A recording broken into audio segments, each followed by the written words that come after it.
नमस्कार दोस्तों, स्वागत है आपका हमारे YouTube चैनल में। कहानी में आगे बढ़ने से पहले आप हमारे चैनल को सब्सक्राइब जरूर करें ताकि आने वाली और भी नई कहानी की नोटिफिकेशन आपके मोबाइल पे सबसे पहले पहुंचे। तो चलिए बढ़ते हैं कहानी की ओर। कई वर्ष पहले की बात है।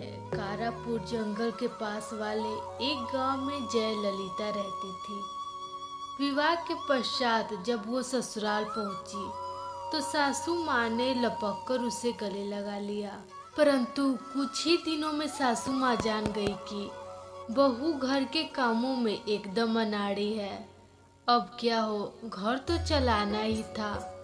उन्होंने बहू से कहा, जय ललिता, मुझसे पूछे बिना कोई काम मत करना। यदि ऐसा किया तो अगर ऐसा किया तो कुल देवता का श्राप लगेगा। बहू ने सिर हिलाकर हामी भर दी। फिर तो बस सारा दिन घर में यही आवाजें आती, माँ जी क्या की सब्जी बना लूं, आटा कितना पीसना है, भैंस को चारा कब देना है, मैं बाल बांध लूं, लोटे से पानी पी लूं। कुछ दिन सब ठीक ठाक चलता रहा। एक दिन मामूली से बुखार से सासू माँ चल बसी। अब क्या हो सकता था। जय ललिता ने दिमाग लगाया और मिट्टी की सुंदर गुड़िया बनाई। उसी को वो सास मानकर घर का कामकाज करती। कोई भी काम करने से पहले वह मूर्ति से अवश्य पूछती। उसके पति ने भी कभी कुछ नहीं कहा। एक दिन जय ललिता मूर्ति को अपने साथ बाजार ले गई। सामान की खरीदारी से पहले सासू माँ की आज्ञा तो अवश्य लेती।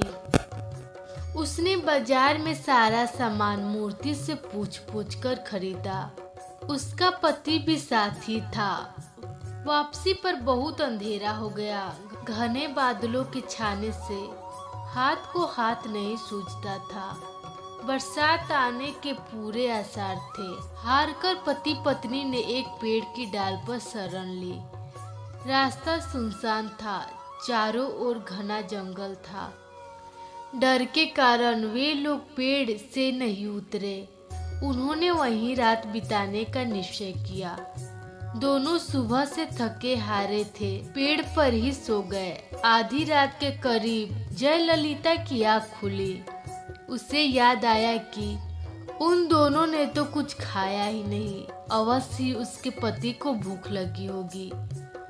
पाटोली में 5 लड्डू थे।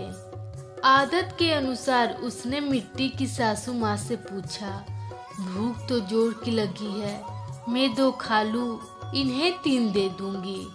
उसी पेड़ के नीचे 5 चोर बैठे थे। चोरी के माल का बंटवारा हो रहा था। जय ललिता की आवाज सुनकर उन्होंने सोचा कि निश्चय ही कोई चुड़ैल उन्हें खाने की योजना बना रही है।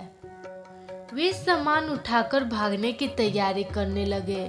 तभी जय ललिता के हाथ से मिट्टी की मूर्ति गिर पड़ी।